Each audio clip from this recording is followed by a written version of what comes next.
Este programa llega a ustedes gracias a el colectivo Conectando Chimbacalle, Guaira, Plataforma Cultural, TV.Cultura y la Secretaría de Cultura del Distrito Metropolitano de Quito.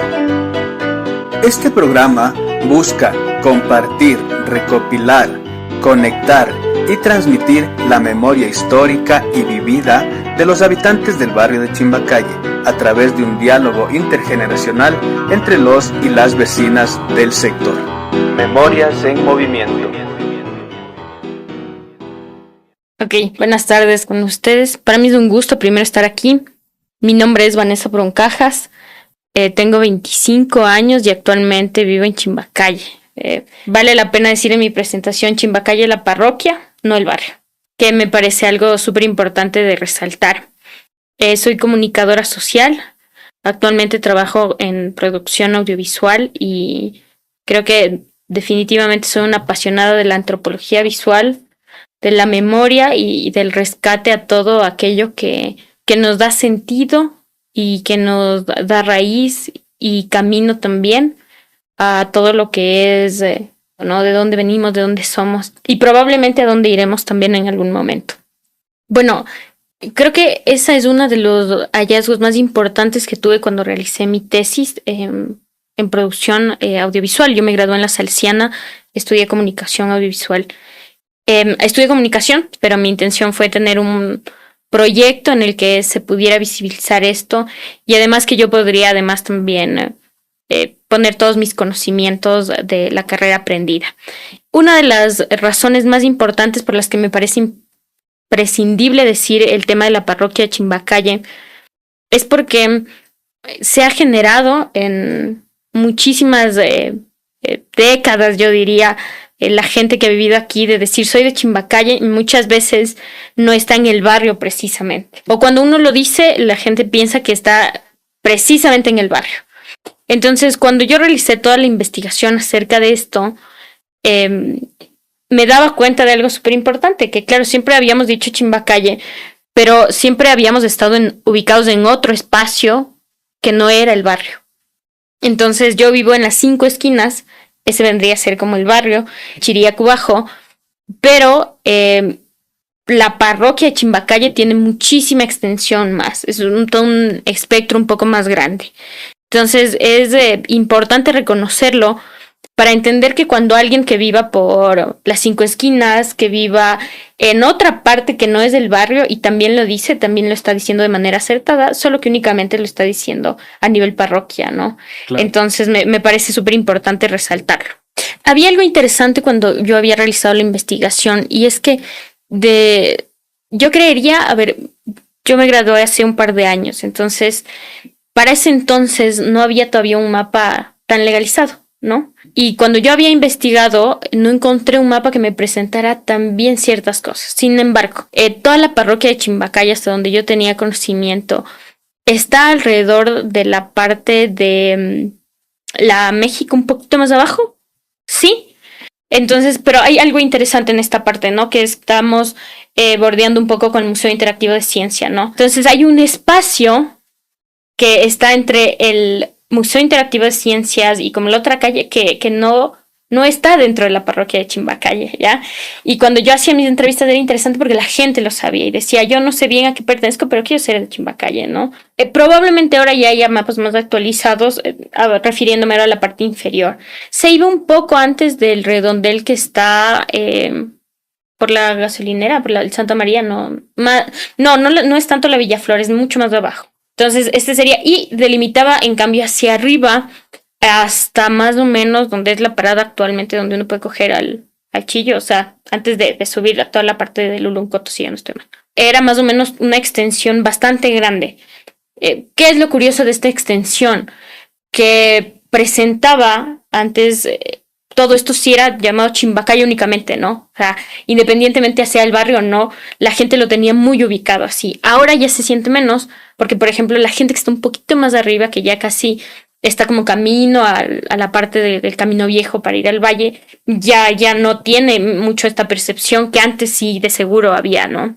Bueno, yo aquí repreguntaría un poco, quizá quisiera saber cuándo llegaste al barrio, ¿no?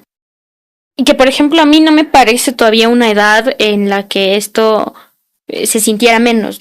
Pero, a ver, yo siento que el tema de la barrialidad y el sentido de pertenencia que uno tiene de un lugar no es dado por los límites geográficos. Si bien hay que entenderlos como para poder hacer algún estudio y cosas de ese tipo, no está netamente arraigado a una delimitación geográfica, es decir, no, hasta este punto fue y ya.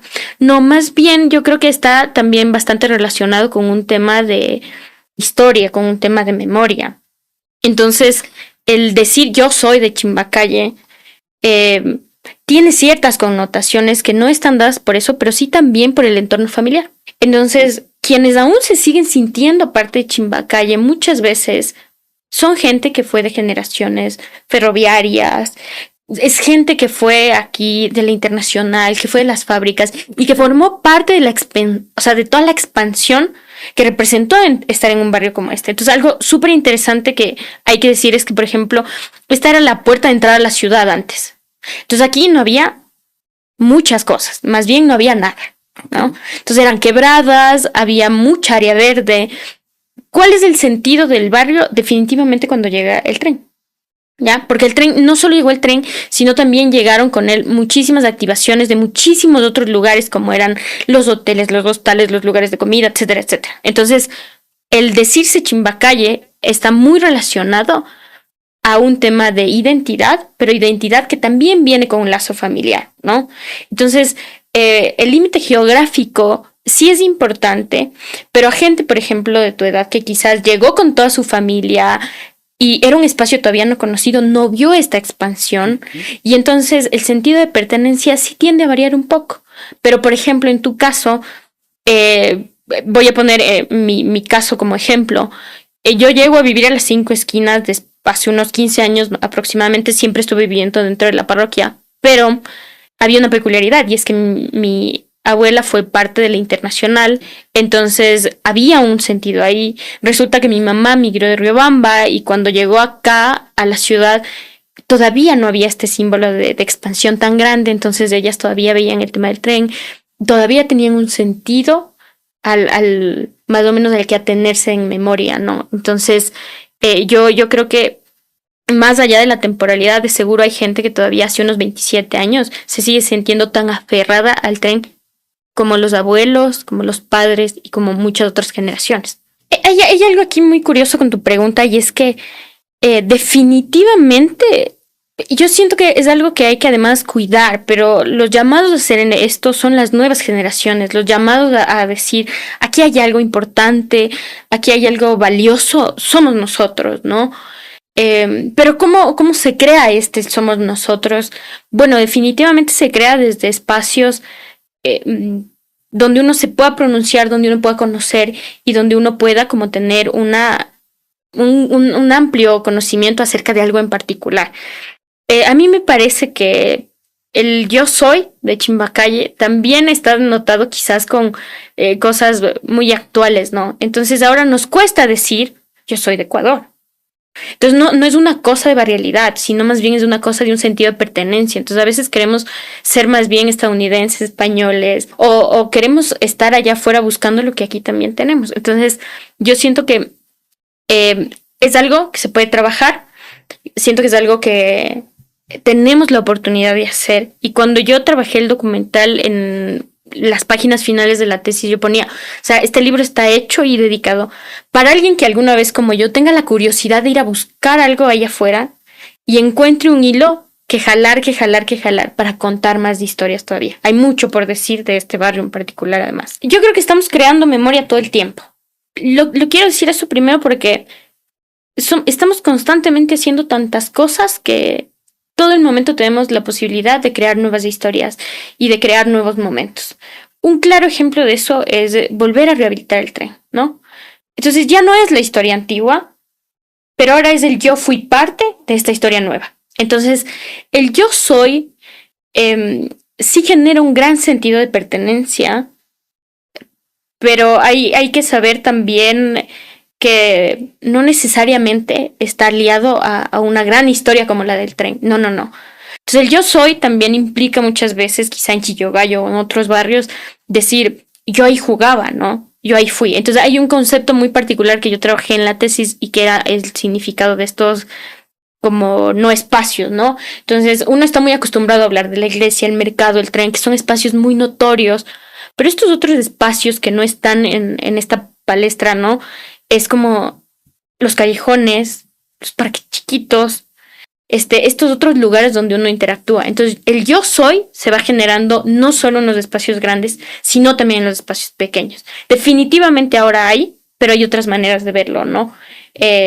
Yo creo que esa es como la gran diferencia hoy. Todavía hay gente que dice yo orgullosamente siempre fui de Chillo Gallo, como habrá otra gente también que dirá yo orgullosamente fui y ya no quiero ser, ¿no? Yo creo que hay como de esos dos lados siempre, ¿no? Y algo que yo puedo rescatar de esto es que si bien muchas familias han partido, muchas aún si les pudiéramos entrevistar, tuvieran la añoranza de este lugar. Ese para mí es una de las cosas más importantes.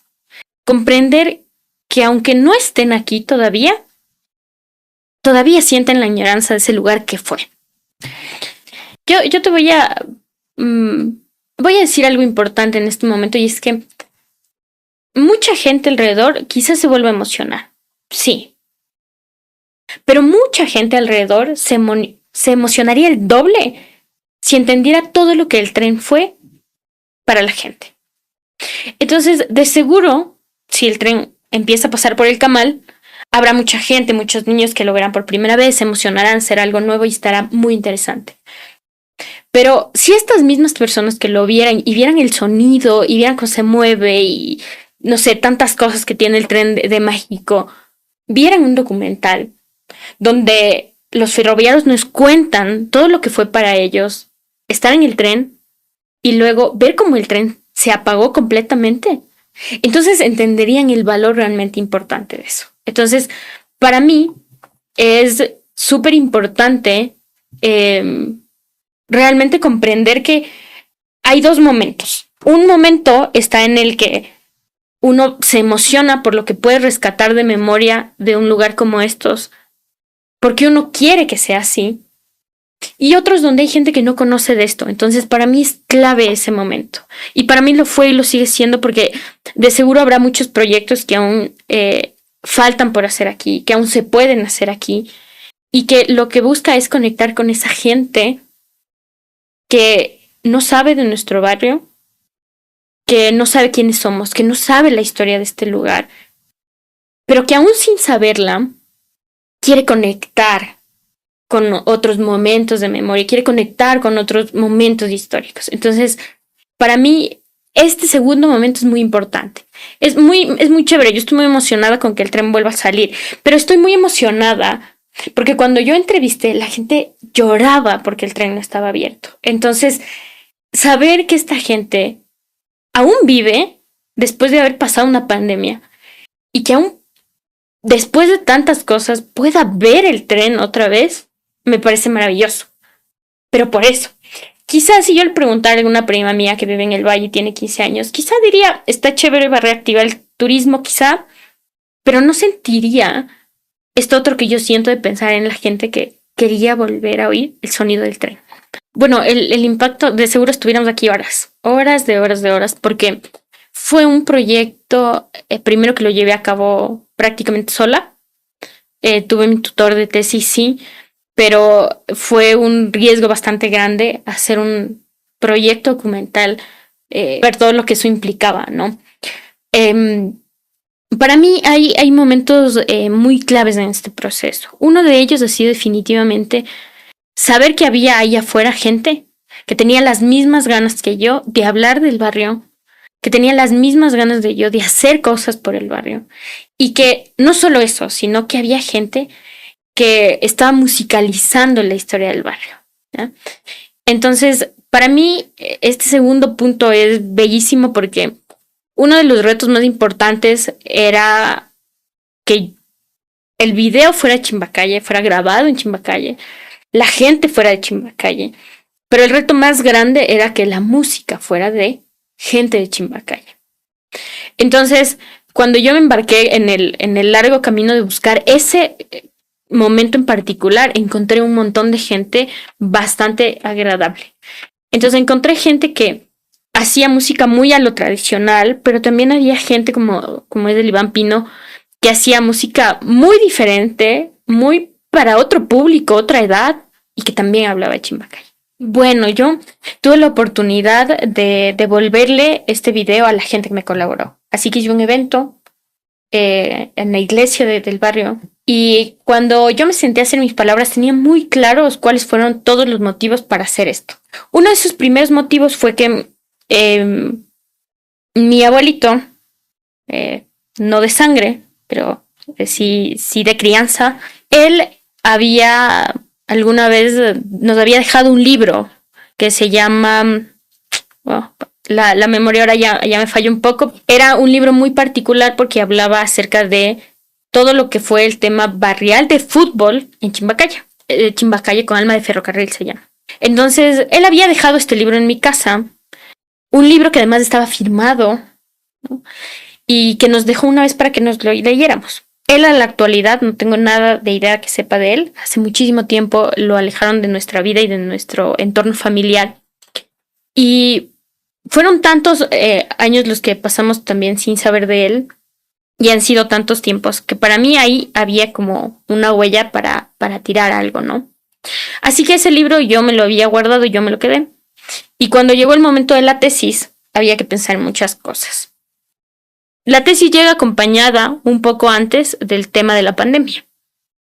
¿Ya? El tema de la pandemia para mí también puso otra pieza en juego y es la cantidad de gente que había muerto y sobre todo cuál era el target de edad que moría en ese. Entonces, para mí era bien importante entender que la memoria, si bien hoy nosotros construimos memoria como jóvenes, las historias, las leyendas, los cuentos de aquí se empezaron a perder porque era la gente mayor quien sabía muchas cosas más y que muchas de ellas nunca tuvieron la posibilidad de grabar un video como hoy es muy común, de hacer un audio y de que exista un registro de estas historias que ellos los tenían en conocimiento, no solo de Chimbacaya, sino de muchos otros barrios. Así que para mí había una necesidad muy particular de querer rescatar una memoria que yo sentía que se empezaba a perder. Una vez dicho esto, como les había mencionado antes, mi abuela fue parte de la fábrica internacional. Yo sentía que también habían varios legados que jalar y yo quería investigar más. Yo he vivido aquí tanto tiempo que, claro, he compartido en las canchas cerca al estadio de Chimbacay. He estado en tantos espacios de la parroquia que para mí era bien importante. Fui bautizada aquí en la iglesia de Chimbacay y cosas de ese estilo. Así que para mí siempre ha habido un sentido de pertenencia muy importante. Yo creo, es más, que el sentido de pertenencia a uno le ayuda a entender quién es y en algún momento también a dónde querrá ir, pero sabiendo de dónde salió también. Entonces, para mí era una búsqueda que tenía todas estas aristas, ¿no? Había el tema de mi abuela y también definitivamente había un tema ahí de ver tanta gente morir y saber que muchos de ellos deberían haber tenido cosas interesantes por decir y que no había un registro de eso. Así que con esas decidí hablar de este barrio, que para mí ha sido el barrio que me ha dado un montón de cosas, ¿no? Mis padres se conocieron aquí, yo he nacido aquí y aquí he compartido un montón de cosas y me gusta el lugar donde estoy. De seguro mucha gente dirá el sur, qué feo, pero la gente que tiene este sentido de pertenencia va a seguir queriendo su barrio, aunque no esté aquí. Así que yo siento que esos fueron los pilares más importantes para empezar, ¿no? Fueron muchas cosas, pero mil y una veces volvería a querer nacer aquí en Chimbacaya y volver a querer hablar con una necesidad importante de saber que hay gente de mi edad que ya no tiene idea lo que fue. Porque mi primera perspectiva es que yo quería desmentir que Chimbacaya es del tren. Y quizá mucha gente querrá matarme por lo que voy a decir, pero mi premisa más importante de la tesis era decir, oigan, Chimbacaya es un gran barrio por una cantidad de cosas gigantescas. Y si bien el tren ha marcado el cambio de muchas de estas, no es la única razón. Entonces, esa era mi intención base. Y yo creo que definitivamente se cumplió. Porque con el tiempo descubrí que Chimbacaya era la gente. Chimbacalle eran sus espacios. Y este Chimbacalle que yo conocí era un Chimbacalle donde el tren ya no funcionaba. Y donde el motivo y el motor de lo que mucha gente piensa y espera de Chimbacalle ya no existía. Entonces, para mí, el gran valor de esto sí era ese, pero el gran resultado final fue que, claro, mientras yo editaba y hacía todo lo que tenía que ver como con el documental, algo muy bonito que yo quise poner al final de esto es que, sí, esta es la historia del barrio. El documental, a muy, muy breves rasgos, trataba de hacer una cronología del barrio. Porque yo había encontrado libros, 2 libros, para ser muy puntual, nunca encontré más. Y nunca había encontrado un archivo de memoria, visual sobre todo.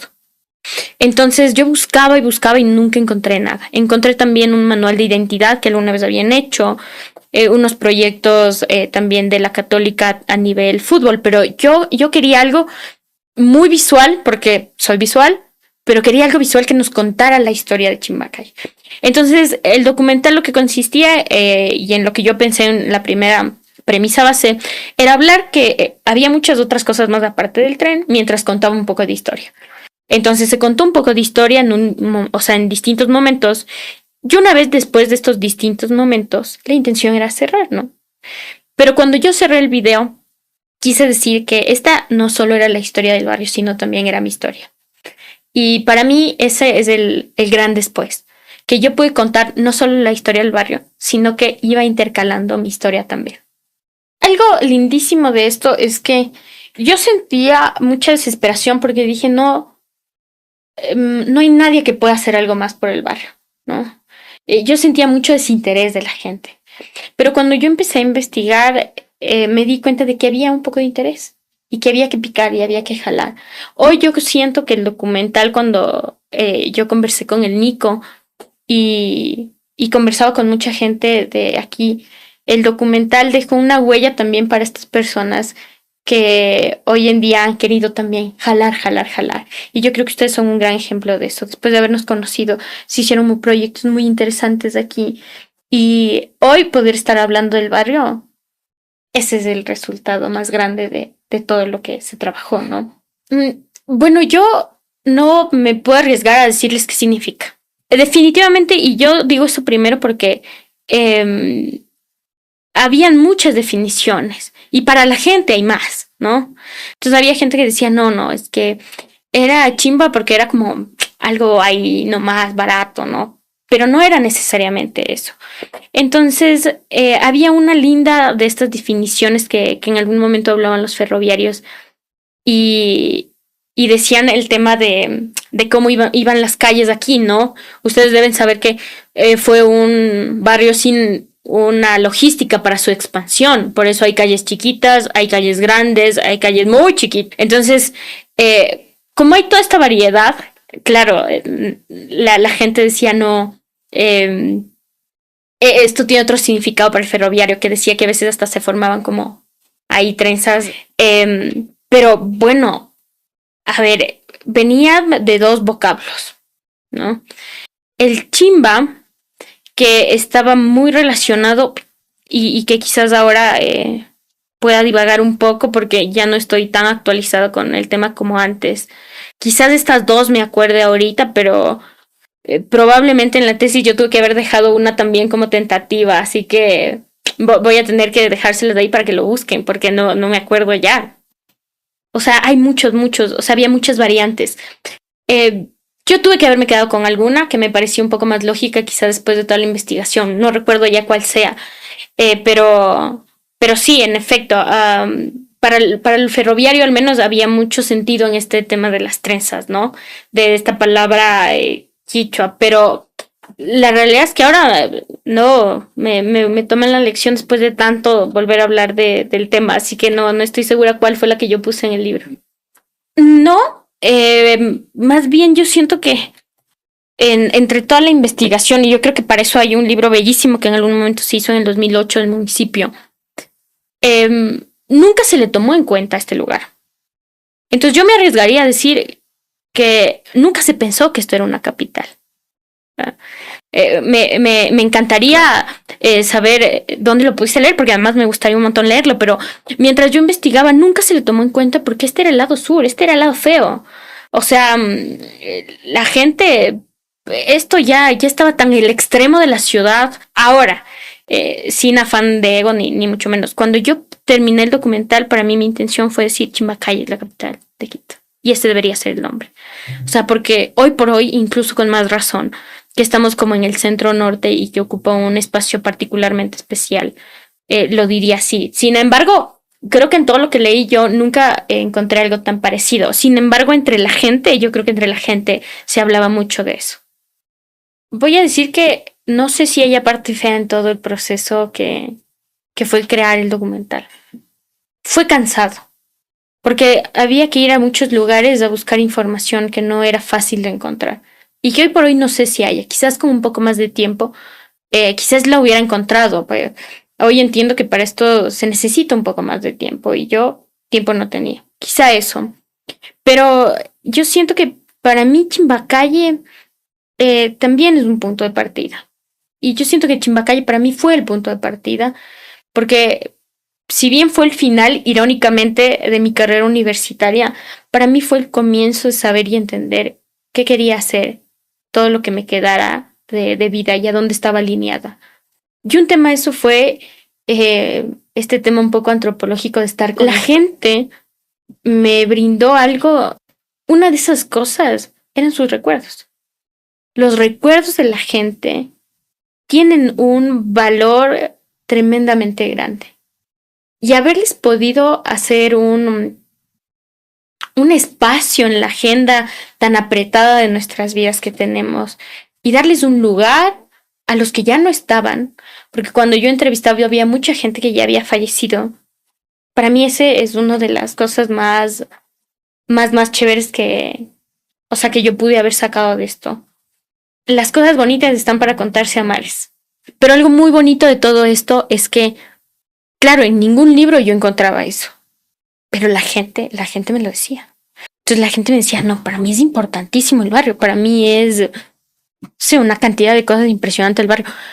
Y entonces, después de tanto hablar con la gente, claro, yo dije, esto se debería llamar la capital. O sea, como haciéndole una alusión y un tremendo honor a todos ellos, porque son ellos quienes le han dado nombre al documento. Una de esas ha sido la gente.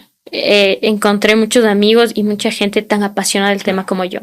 Y eso es todos estos son bienes intangibles, pero lo que ha venido después del proyecto, esos son como los más importantes, ¿no? Han sido incalculables. Muchas veces me siguen hablando por esto. Estar aquí es una de esas, ¿no? Alguna vez el Nico me decía, pasémoslo en el Museo Interactivo de Ciencias. Jamás me hubiera imaginado que así no haya nadie. O sea, es que ese no era el sentido, sino el sentido era de que el documental fuera una pieza angular para poder seguir investigando más, buscando más y haciendo muchas más cosas. Yo primero te agradezco porque me llena un montón el corazón oír eso y saber que esta ha sido una piedra angular para que muchas cosas sigan suscitando. Ese siempre fue el objetivo, era de hacerlo bien. Hacerle un video, un documental al abuelo que no está, a la abuela que no está, y sobre todo a la Vanessa que de aquí en muchísimos años volverá a ver el video y dirá, chuta, qué jaladas de producción, pero que dirá definitivamente esa también fue mi piedra angular. Entonces hay mucho por hacer aún. Les voy a contar 2 anécdotas muy particulares. Una de esas es que después de haber grabado y después de que se publicó el video, resulta que mucha gente la recompartió. O sea, fue un video que tuvo un pegue buenísimo sin haberle pagado nada de pauta y que definitivamente yo no estoy cobrando nada tampoco por eso. Fue un video que llegó a los ex del Montúfar y me resultó interesante porque, claro, yo veía la imagen compartida del Montúfar y decían, wow, qué bien que alguien hable del barrio. Y para mí eso fue fue un gran boom. Después de mucho tiempo, pasaron 2-3 años seguramente, y cuando pasaron 2 o 3 años, me escribió alguien con quien yo había viajado en el 2018 probablemente, o sea, hace unos 4 o 5 años, mucho antes. Pero me dijo, le quiero felicitar ha hecho un trabajo maravilloso. Mis papás están encantados. Y yo no entendía de qué me hablaba, porque yo no sabía nada de esta persona hace años. Y entonces le dije, Mom, cuénteme de qué me quieren felicitar, qué está pasando, ¿no? Y entonces me dijo, acaban de pasar en el chat del barrio su video. Claro. Y lo acabamos de ver. ¡Qué locura! Es genial. Y yo dije, wow, esa era la intención. Siempre fue la intención, que no sea mío, que sea de la gente. Y fue bellísimo. Pero nunca el video llegó tan chico, ¿no? Porque llegó al Uluncoto, digamos, no. Y justo eso es lo que les quiero indicar. Entonces, en la parte de comentarios, que la gente no lo va a saber, pero estamos aquí abriendo el apartado de comentarios del video. Resulta que después de mucho tiempo de haberlo publicado, yo entré a revisar los comentarios. Y entonces aquí hay un comentario muy interesante que no sé si lo podemos leer, pero les voy a esbozar yo un poco. Ok, sí, no hay problema. Bueno, ahora que yo ya le tengo aquí abierto. ¿Cuál era la peculiaridad de estos comentarios? Apenas son 9 quizás, ¿ya? Pero uno de los más interesantes era este de aquí, que les voy a leer en un momento. Todos los comentarios tenían un poco de cosas interesantes, ¿no? Entonces había mucha gente que nos decía en los comentarios, no, así no se llamaba el pobre diablo, o sea, esa no era la razón. Y el documental también estaba eso para debatir. Pero este es uno del que más me gustó, y es que dice, soy de Perú, escuché una canción de Don Medardo y sus players, Chimbacalle, y se me ocurrió conocer viendo este video. Ese para mí es uno de los comentarios más locos de entre todos los que están aquí. Porque resulta que alguien en Perú dijo, muy chévere Don Medardo y sus players. Pero resulta que además ha decidido conocerle a Chimbacalle, la capital de Quito. Y ha conocido su historia. Y lo más lindo es que también ha conocido la mía. Y eso para mí es una de las anécdotas más interesantes. De seguro el video seguirá estando ahí, de seguro lo seguirán comentando y seguirán pasando cosas como estas. Pero todos esos bienes que se han ido dando a raíz de eso han sido súper gratificantes para mí.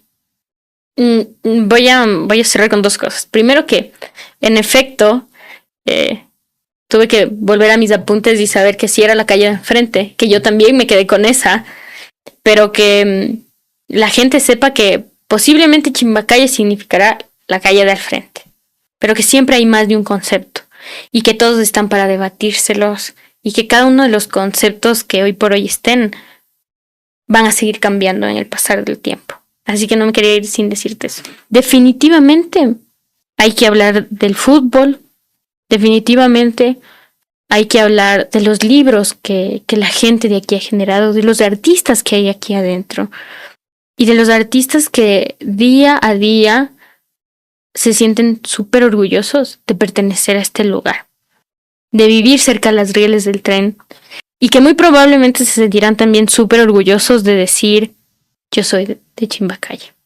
Y eso es un claro ejemplo, el podcast, el video, pero también hay muchas otras cosas más. El barrio ha cambiado y hay una nueva historia que contar. Y hay que contarla desde el rescate de lo que fue, para entender la importancia de lo que hoy es. Entonces, yo creo que no hay mejor cosa que investigar, definitivamente, que conversar y que haya más espacios donde uno pueda ir a conversar intergeneracionalmente. Nos hace falta todavía escuchar a los viejos abuelos que jugaban bolas en el Parque del Pobre Diablo para entender cómo eso ahora también ha cambiado nuestra vida día a día. Parque que ya no hay, parque que ya no se usa y que definitivamente hay un tema de seguridad de por medio, pero que cuán bien nos daría entender cómo fue la vida, cómo podemos recordarla y cómo podemos crear nuevas historias. Así que, nada, ha sido un gusto para mí estar aquí con ustedes.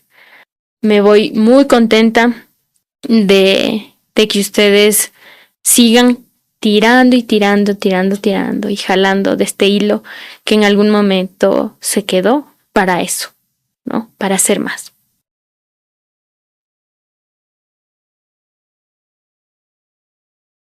Alcaldía Metropolitana.